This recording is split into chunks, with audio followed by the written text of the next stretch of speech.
सर्दी लग जाएगी।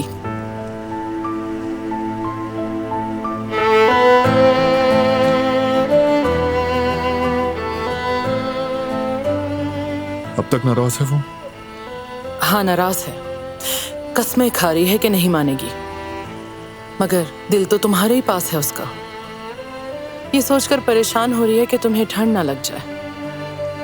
ये चाय और कंबल भी उसी ने भेजा है। बस कह रही थी कि बारान को पता ना चले। जिद्दी है लेकिन ख्याल पूरा रख रही है।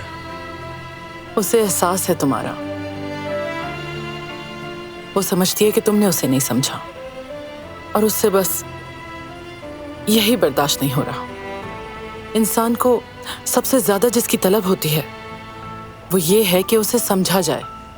मगर फिक्र मत करो, गुस्सा ठंडा हो जाएगा तो वो तुम्हें समझ जाएगी। दिलान तुमसे बहुत मोहब्बत करती है, तुम्हें उदास देखकर ज्यादा देर नहीं रह पाएगी। मैंने उसे नाराज किया।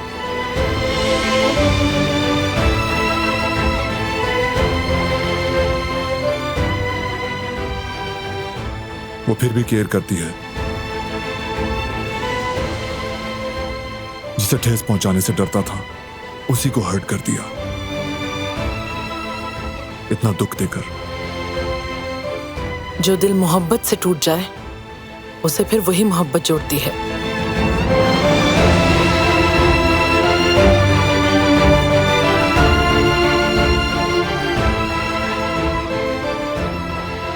थोड़ा सब्र करो, वक्त गुजरने के साथ साथ सब कुछ ठीक हो जाएगा।